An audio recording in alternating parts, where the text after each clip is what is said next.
ત્રણ લોકો છે તે ગેરકાયદેસર રીતના સિંહ દર્શન કરવા ગયા હતા। ત્યારબાદ વન વિભાગ છે તે એક્શન મોડમાં આવ્યું હતું। ત્યારબાદ વન વિભાગે અલગ અલગ દિશાઓમાં તપાસ હાથ ધરી હતી અને સાથે જ જે મૃતક સાહિલ મેમણ છે તેમનો ફોન પણ ફોરેન્સિકની અંદર મોકલવામાં આવ્યો હતો, FSLમાં મોકલવામાં આવ્યો હતો અને ત્યારબાદ જે તેમના સાથી બે હતા તેમની પણ પૂછપરછ કરવામાં આવી હતી। જ્યારે તેમની કડક પૂછપરછ થઈ ત્યારે ખબર પડી કે આ લોકો દ્વારા સિંહની પજવણી કરવામાં આવી હતી। જે મીટિંગ સમયની અંદર એ સિંહ ત્યાં હતા અને ગેરકાયદેસર રીતના સિંહ દર્શન કરવા માટે આ લોકો પહોંચ્યા હતા। જે અત્યારના જે બંને આરોપીઓ છે તે બંનેનું રિકન્સ્ટ્રક્શન કરી અને ત્યારબાદ તેઓને ફરીથી કોર્ટની અંદર રજૂ કરવામાં આવ્યા હતા। બંને આરોપીઓ દ્વારા એ કોર્ટની અંદર જામીન અરજી પણ મૂકવામાં આવી હતી। જો કે કોર્ટ દ્વારા જામીન અરજી નામંજૂર કરી અને બંનેને અત્યારે હાલ જેલ હવાલે કરવામાં આવ્યા છે।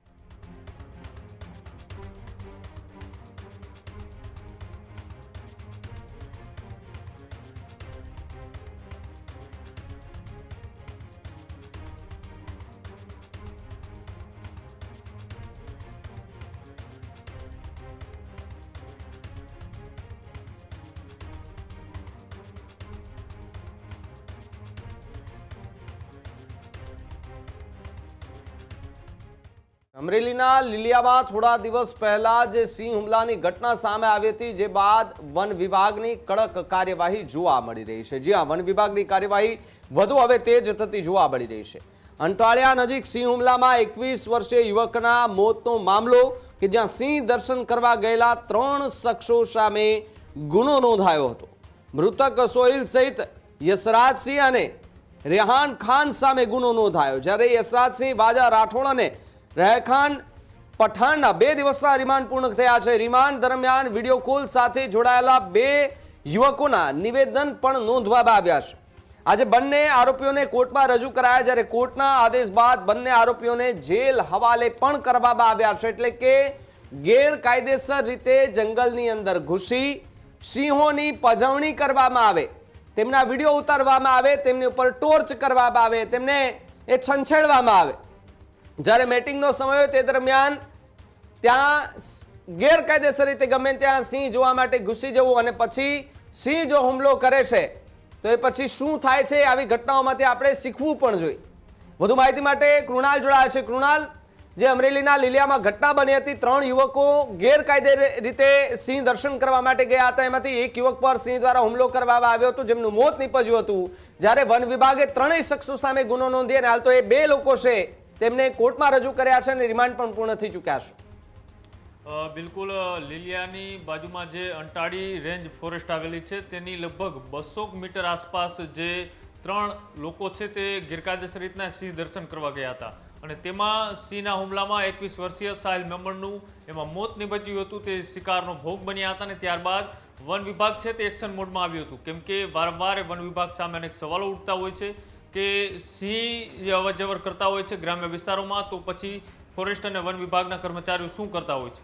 અહીંયા જે આખો ઘટનાક્રમ થયો ત્યારબાદ વન વિભાગે અલગ અલગ દિશાઓમાં તપાસ હાથ ધરી હતી અને સાથે જ જે મૃતક સાહિલ મેમણ છે તેમનો ફોન પણ ફોરેન્સિકની અંદર મોકલવામાં આવ્યો હતો, FSLમાં મોકલવામાં આવ્યો હતો અને ત્યારબાદ જે તેમના સાથી બે હતા તેમની પણ પૂછપરછ કરવામાં આવી હતી।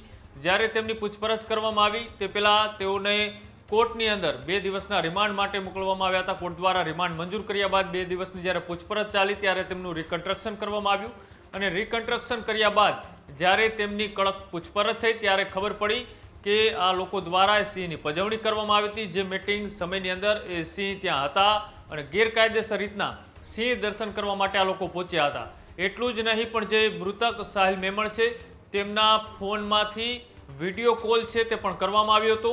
વિડીયો કોલમાં જે 2 વ્યક્તિઓ જોડાયા હતા તેમને પણ બોલાવીને તેમની પણ પૂછપરછ કરવામાં આવી હતી અને ત્યારબાદ આજે અત્યારના જે બંને આરોપીઓ છે તે બંનેનું રિકન્સ્ટ્રક્શન કરી અને ત્યારબાદ તેઓને ફરીથી કોર્ટની અંદર રજૂ કરવામાં આવ્યા હતા। બંને આરોપીઓ દ્વારા એ કોર્ટની અંદર જામીન અરજી પણ મૂકવામાં આવી હતી। જો કે કોર્ટ દ્વારા જામીન અરજી નામંજૂર કરી અને બંનેને અત્યારે હાલ જેલ હવાલે કરવામાં આવ્યા છે। પણ જે આખો ઘટનાક્રમ હતો, આ ઘટનાક્રમમાં જે આસપાસમાં વન વિભાગના કર્મચારી કે જે ટ્રેકર તરીકેનું કામ કરે છે, આઉટસોર્સિંગમાં કામ કરી રહ્યા છે, એ સહિત 5 લોકોની પણ પૂછપરછ કરવામાં આવી હતી કે અહીંયા ગેરકાયદેસર એ સિંહ દર્શન કેટલા સમયથી ચાલી રહ્યું છે, આ કોણ કરાવી રહ્યું છે અને સાથે જ સિંહ જે આસપાસના વિસ્તારોમાં હોય છે તેની માહિતી વન વિભાગને આપવા કરતાં આ લોકોને કોણ આપી રહ્યું હતું અને આવા અનેક જે મુદ્દાઓ છે તે ઉઠી રહ્યા હતા તેને લઈ તપાસ છે તે તેજ કરવામાં આવી હતી.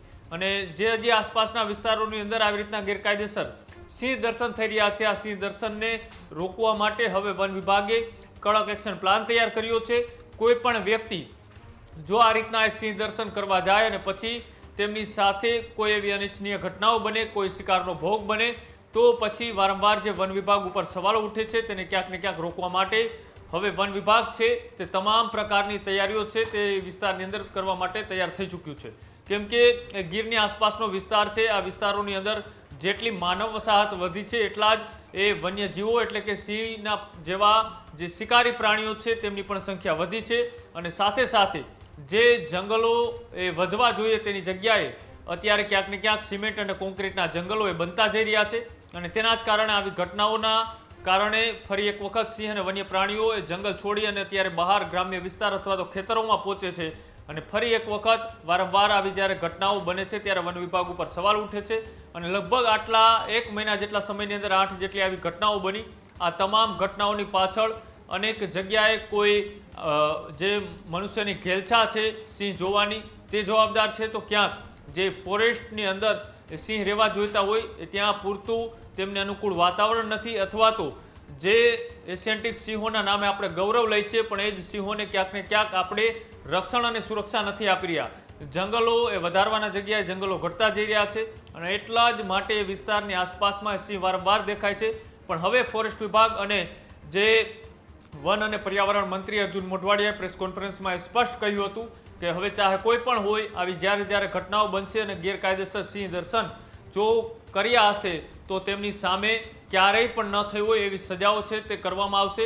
અને તેનું ઉદાહરણ એ લીલિયાની બાજુમાં અંટાળિયા ફોરેસ્ટની અંદર 21 વર્ષીય સાહિલ મેમણનું જે મૃત્યુ થયું તેની પાછળ જવાબદાર એ પજવણી અને ગેરકાયદેસર સિંહ દર્શન હોવાનું પણ ખુલ્યું છે.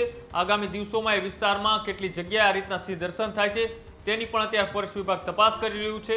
અને આકરામાં આકરી સજા છે તે આપવા માટેનો નિર્ણય છે તે પણ અત્યારે મંત્રી અને ફોરેસ્ટ વિભાગ દ્વારા કરવામાં આવ્યો છે. અને એ જ ભાગરૂપે રાજુલાની કોર્ટની અંદર તેઓને રજૂ કરવામાં આવ્યા હતા અને ત્યારબાદ હવે તેઓને અમરેલી જેલ હવાલે છે તે ભાવિક કરવામાં આવ્યા છે.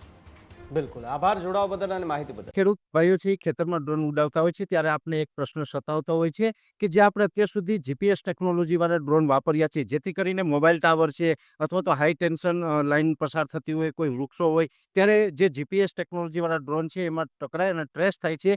પણ એગ્રીવન લાવ્યું છે GNSS ટેકનોલોજી ડ્રોન, જેથી કરીને એ ડ્રોન છે એ કોઈ જગ્યાએ ટકરાય નહીં, પોતાની રીતે જ ડિસિઝન લે છે અને મૂવ થઈ જાય છે, જેથી કરીને GNSS ટેકનોલોજી ડ્રોન છે એ વાપરવાનો આગ્રહ રાખો. અત્યારે જ ન્યૂઝરૂમ ગુજરાતની યુટ્યુબ ચેનલને સબસ્ક્રાઇબ કરો અને ઇન્સ્ટાગ્રામ અને ફેસબુક પર ફોલો કરો. અપડેટ રહો, સત્યની સાથે રહો.